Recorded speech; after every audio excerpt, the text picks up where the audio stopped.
Hey everyone. So I've had some interest in some of you that want to maybe learn a little bit more or get some tips about pairing your vocals with your guitar or vice versa, your guitar with your vocals. I think I've got some interesting things that I've learned along my journey uh, that I'd like to share with you if you feel it's something you'd want to hear about. So you're about to see a clip from something I did recently that's very relevant. So I'm going to play the clip for you, but please let me know if it's something that you'd like to proceed with, and I'd be happy to produce some content for you that answers some of the questions you may have about singing and playing your guitar. Enjoy the clip, and see you soon. Busking rig or whatever, and I'm going to concentrate on an exercise that I strongly recommend you do. All right. And because we're all different, okay? Our voices are all different. And it, look, I know we want to sound like our favorite singers, but at the end of the day, you may not be able to. It's just the way we're built. But what we can all do is sing in pitch and in key. And if you do that, then you're not going to sound bad. You may not be someone's cup of tea, much like a Neil Young, for example. Some people are like, his voice just goes right through me. Robert Plant or whatever. Some are going to love it. Some are going to not like it. And that's just reality. Okay, so we can't really control that. So let's not worry about it. But what we can control is that we sing in pitch and in key. So to do that, what I started to do was, for me, I write a lot of my own stuff. I do play some covers. So I know what my wheelhouse is. It took me a while, but I'm around a B and a C kind of thing, okay? And what I do then is I analyze the chords that are in the songs that I'm going to play or that I play regularly. And I basically just sit strumming those chords and matching my voice to it. Now, I don't always sing, I just go, ooh, ah, ee, okay? And I'm going to show you what I do. So I might start off in C, for example, okay? So I'll strum to get the idea. Ah, ah, ah, ah. Ah.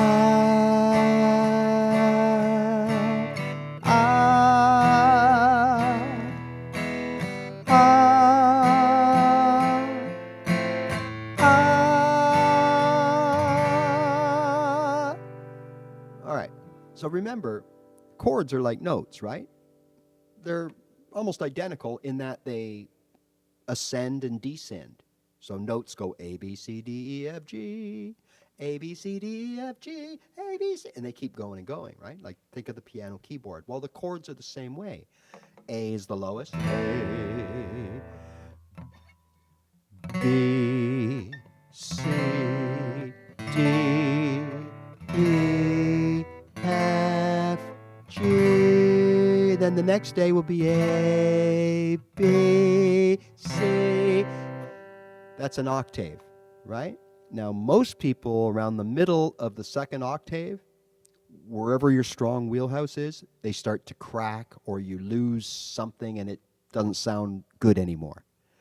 Some people have, and we can build that up, just like going to the gym when we have our little scrawny little weeny arms, right? But if we pump iron every day for whatever, our arms get bigger to adapt. The same with your singing voice. So don't let anyone tell you otherwise, okay? What we can't always control is how we sound, what our tone is. I mean, we're just made differently. We have vocal cords. Mine are different to yours, or different to hers, or different to his. We can't always control that. But again, we can control that we sing on key, in key and in pitch, right? So I know it's tempting to want to sound like your favorite singer, and if you're lucky enough to be able to do that, great. But for the rest of us, let's just worry about sounding like ourselves. And for me, I was always trying to sound like somebody. Even when I played covers, I felt I had to be that person, sing like that person. And then I I remember being somewhere, and I can't remember where it was, and this guy was talking about it, and someone asked him a question about trying to sound like when they play covers, and he said, "Hey, I'm not a ventriloquist. And like it just hit me. And I went, yes, you're right. And from that day on, I didn't try to sound like whoever was singing the song that I was singing, that I was covering. I just wanted to sound like me and the best me possible, right? Just like I tell you, if you only play 3 chords, make them the best 3 chords because you'll sound better than someone who can play 8 chords but only half-assed, right? Same with singing. So here's what I did. And remember, the chords go up and down. So your voice has to go up and down to match those chords. And you'll hear it when you nail it because you'll hear the harmony. You'll hear it between the guitar and the voice. So again, I showed you how I started in C. Now I could sing if I want. I got a cat. I got a cat. I could just la la la la la ooh. The important thing is that I get used to blasting out my voice to match the guitar. That's the important thing. And remember, as the song or you want the chords to go up, your voice has to go up. When they come down, they come down. Now, sometimes it's tricky because you might be on a D. Ah, right? And then the song goes to a G. Now, so we go A, B, C, D, E, F, G.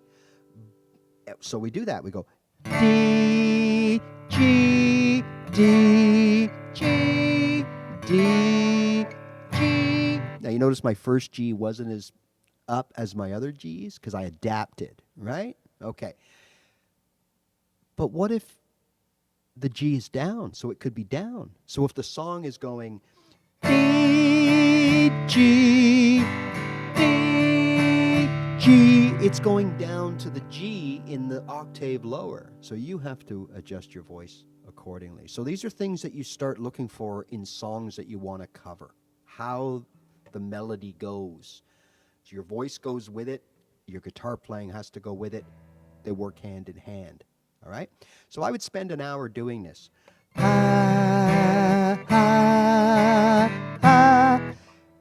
I could do it specific to the songs that I'm going to play that night. So,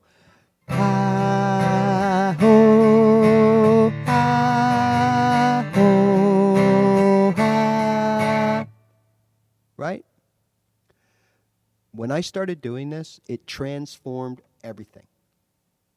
Right? Not right away, but literally within days or a week.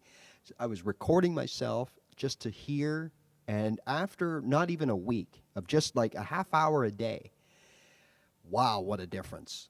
Like I sound like I remember the first time I heard it, I was listening to it with headphones on, and I got like little chills on the back of my neck. And I sat there and I was like, wow, like I sound like a singer, like I sound pretty good. And that's a great feeling.